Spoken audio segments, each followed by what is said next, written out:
everybody, my name is Rob and welcome back to Build It TV. We are here in my home garage, and as you just saw, I used to drift my R34. In fact, here's my old R34 there.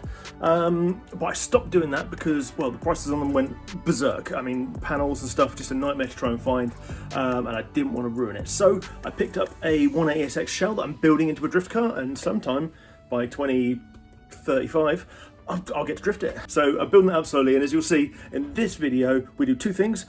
We convert the power steering rack to non-power steering, and also build a sort of Nismo style power brace as well. So yeah, just stay tuned.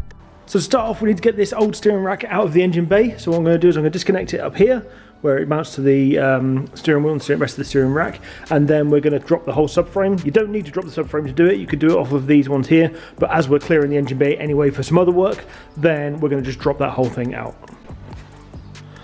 So as I start to take it apart, I'm still finding stuff on this car, like if we take these two LCAs for example, both stock length, but with drift mods on everything else, and one has a stopper and one doesn't. So I don't know, were they just racing one directional racetracks? They were just drifting left, I don't know, bit odd, but anyway, they're coming off, and so is all this stuff. We've got some angled tension arms here that look like they've seen better days, and next up, subframe.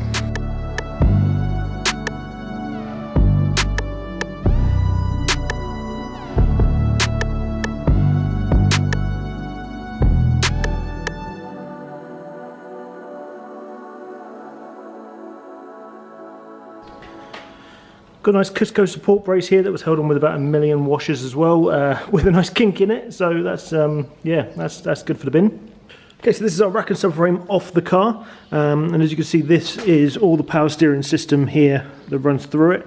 So you've got your reservoir, you've got your pump, which is the bit you see at the beginning, at the front of the engine with the belt on it, and then that runs down to one side of where you put in the input, so the steering part. And what it does is it helps pump fluid to one side or the other, depending on which way you want to turn the rack. So it will pull it out of one and into the other to help you move from side to side. So what we're going to do is we're going to take that completely off, and effectively, instead of having a fluid running through here, we're going to have grease running through there. But there's a few things we've got to do. We can't just pack it full of grease and close it up, because then it would be very hard to turn and it would probably stop at a certain point. So we need to do some modifications inside. So what we've got is this one here, which is off the car and disassembled. So that is our main part of the pump. This is the rack that sits inside it. And these are the bits, so for example, that one, this one here is for adjusting the pressure on it. That's where the pipes go in and out and all that sort of stuff. So, and then this is the part that runs on here to move it left and right when you put the input in. So what I'm going to do is I'm going to clean all that up, and we'll start doing some modifications on it. Okay, well, first thing to do on this is to port up these holes here, which this is steel, so we can just weld that with the MIG, and then we'll get to cleaning up this whole section.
So I've used some wire brush bits just to give this a bit of a clean up and make it look a bit better, along with the top bit here. This is still yet to be welded, so we'll get that done later. So next we're going to move on to the main part of the rack itself, the bit that you actually spin. So on this we've got, if you saw those ports, basically one of those ports would be one side of this, the other would be the other side of this, and that's when the fluid helps you move power steering. What we're going to do is we're actually going to take some of this away, some of this material away, to allow the grease to pass through from one side to the other. Otherwise it would just get to a certain point and block up all the grease and stop. So where I've seen this done is people have sort of like taken angle grinders and cut just slits into it and allows it to go through the slit. I feel like that'll probably leave some sharp edges and stuff, which probably isn't a good idea in something that's a moving assembly. So my plan is to take the flat wheel and take some grooves out, but in a sort of a shallow groove at the top of the wheel, in certain locations all the way around. I might just do 2, might do 3, I'm not sure. This is one of those things I think I'll have to do, put it in, use the car, and then maybe adjust it if I need to. There's also the preload you can adjust on here as well, which we'll show later, but yeah, so I'll show you what I've done when I've done it. So you can see what I've gone with is 3 sort of smoother grooves around it, and that should then give enough. Then they should give enough room for the grease to pass from one side to the other. Okay, so next up is to piece the 2 pieces together, and we're going to pack it full of grease. And we've got some Lucas Red and Tacky, the same stuff I used on the R34 air ride video, if you watched that. So what I'm going to do is I'm going to whack a load around this side, because this is the side that's going to go in that way first, and then we'll pack in this side before we put the cap on.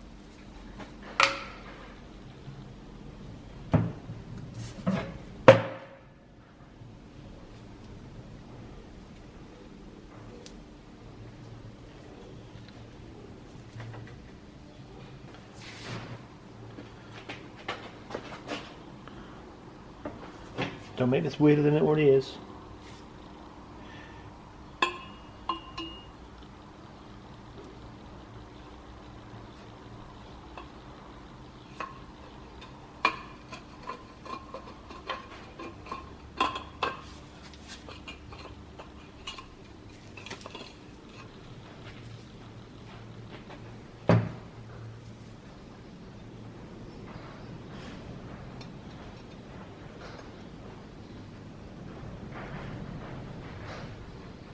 It was actually a few years ago that I took this apart, so I might have to do a bit of a memory game to figure out how it goes back together again. But this one here is where our steering shaft that meets up, so that's the bit that drives it. So we'll put some grease in there as well.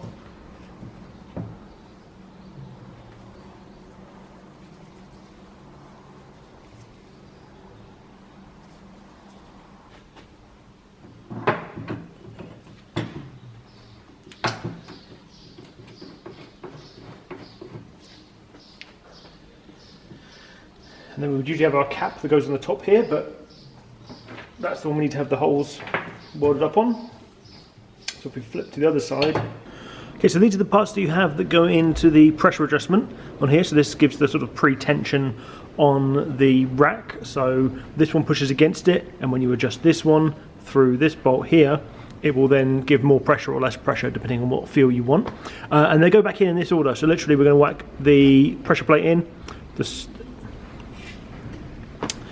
and they go back in this order, which we're going to whack the pressure plate in, the spring seating plate, so that fits inside here, the spring itself, and then the washer fits on to that one, and that just pushes up against that.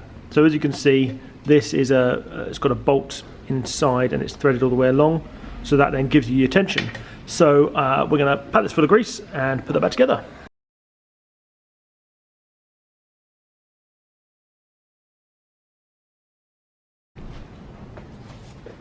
So if we go to the far end, I've just put the seal in there. There's a little rubber seal that fits in nice and flush, and then we'll put the cap on. And we just need a bit of pressure and something to spin this with, and we're all good. Now we have this beautifully welded up piece from Mikey at Dove Motorsports, and what they did, they actually milled some bar down to the right sizes to fit in, and then welded those in place. So you've got so one, it didn't put too much heat through it, and two, you've got a full of metal inside there.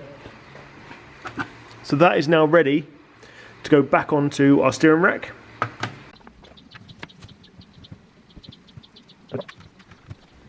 And then just an E10 Torx bit to nip them up.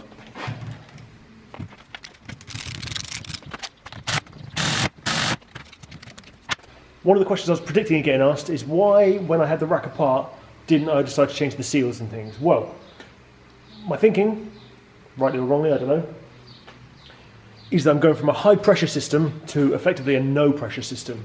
So there's no pump to drive it, it's just the grease that's packed in there that'll be passing from one side to the other.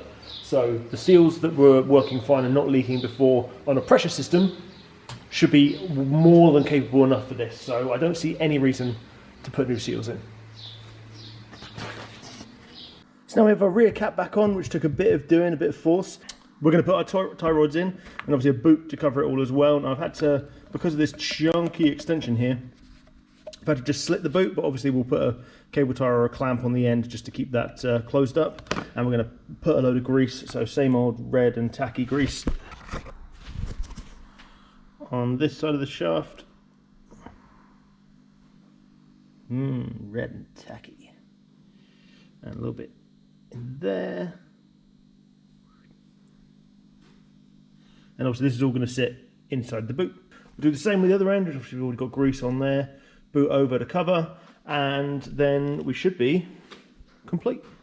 And boom, there we have it, boys. It is a fully converted non-power steering rack, which is set up to work just like an OE non-power steering rack, as opposed to a power rack's just had the lines looped and is really tough to do. So if you've made it this far, thank you very much for watching. And I'm going to let you into some little secrets. One is that's an R34 right there, and that's an RB26 right there. Those are going in. Those are joining each other in the next couple of days. I've got updates on my RB180SX, and for a little bit of bonus content right now, let's switch some lights on.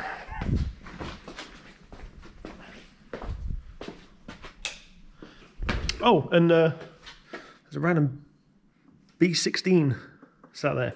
Anyway, if you're a Nissan guy, you will know that Nismo makes something called a Nismo power brace, which effectively is these two tension rod brackets here with a bit of tube that goes between the two, a bit more delicately done than that, and braced within there. So they run for stupid money. So I'm going to make one, because this is Build It TV. So first thing we've got to do is I've put the mount in place. We need to clean up the sides where we're going to mount it, make the angles correct, and I'm actually going to put a reinforcement little plate on the side here so it fits, so it welds well to that. So I'm going to bash that together. Ready? 1, 2, boom. And there it is, welded in place. So next thing to do is to take all this off, clean it up, and we're going to start putting some braces underneath.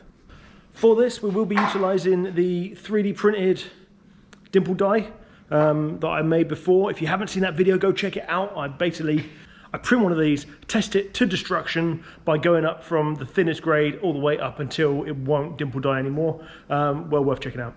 It's a much thicker bar than what they use on the Nismo ones, because this is actually from a roll cage that I built.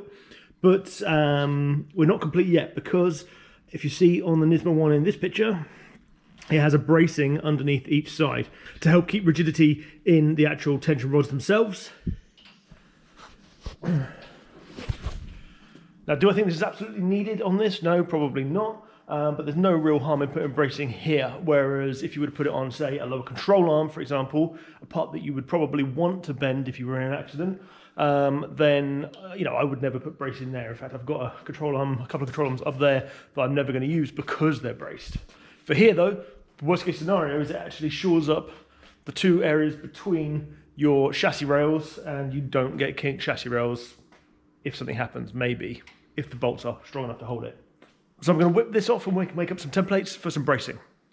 So I built my CAD for this, and we can template that onto some metal, cut it out, and start drilling holes for the bits that go here, and also for our dimple dies. So we're going to put something like that in it as well. So let's transfer this into metal. Boom.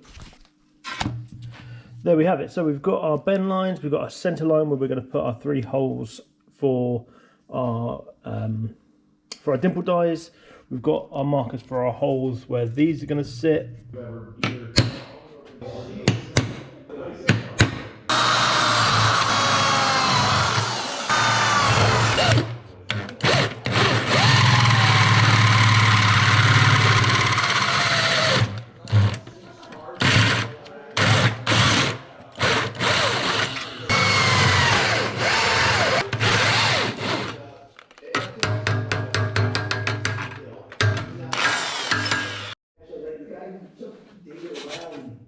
Yeah. It was like a reader. It felt like a movie.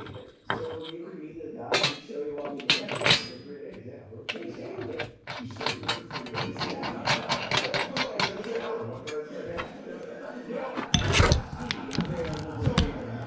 So I get there to the Belgrade. I was like, he's like 6'5", slob. Yeah. He's like 6'5", 6'6". He is been buying groceries, okay?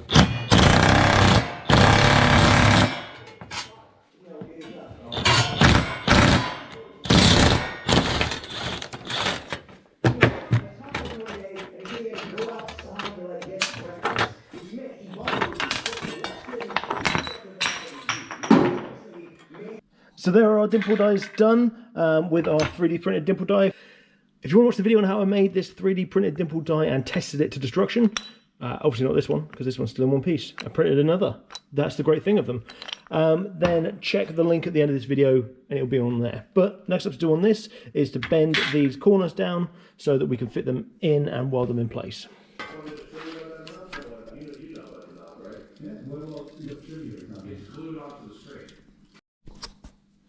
And we end up with something just like that. And that will then slot into that piece there. We can zip up each side.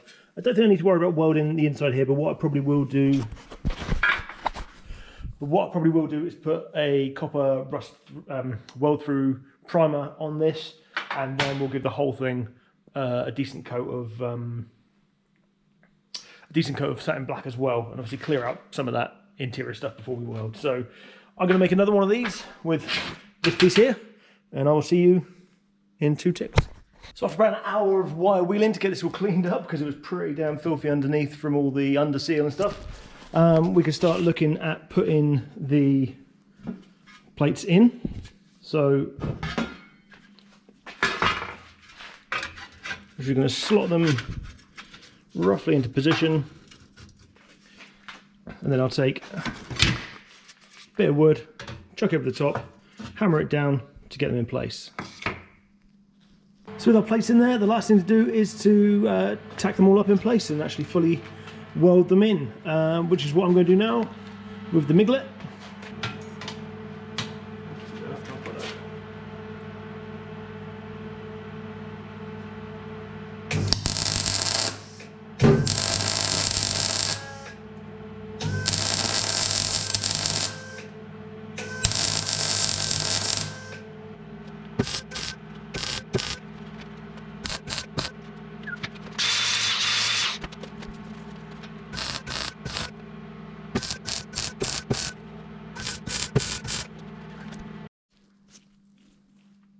But not the best welds, but not the worst either. So they're definitely in there, and they ain't coming out anytime soon.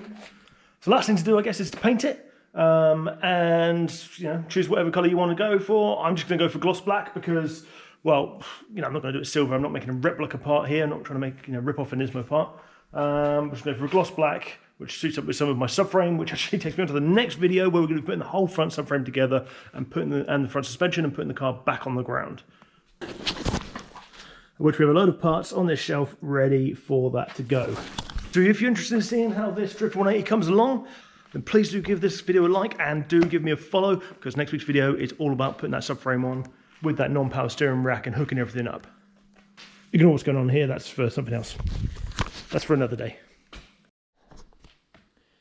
And there we go, look, in one episode we've de-power steered rack. De-power steering arised? De-power steering. De-power steered? We've made a rack. That doesn't work either. We haven't made a rack. We've made a steering rack from a power steering rack to a non-power steering rack. And we've made ourselves a Nismo style front brace for the tension rod brackets. So, boom, there we go. We are ready to start piecing together the front half of the Drift 180SX. Pretty exciting to get that on the ground. There's obviously still tons of work to do on it, including picking an engine. Let me know what engine you think I should put in that car. Here's a picture of it, just in case you want a reminder. And let me know down below what engine you would put in it. Open to literally anything. in the ideas. It's got to be at least 200 horsepower, really. So guys and girls, thank you very much for watching. Just remember, obviously, you can build cars, people build cars, or you can build cars. You decide which one you want to do. See you later.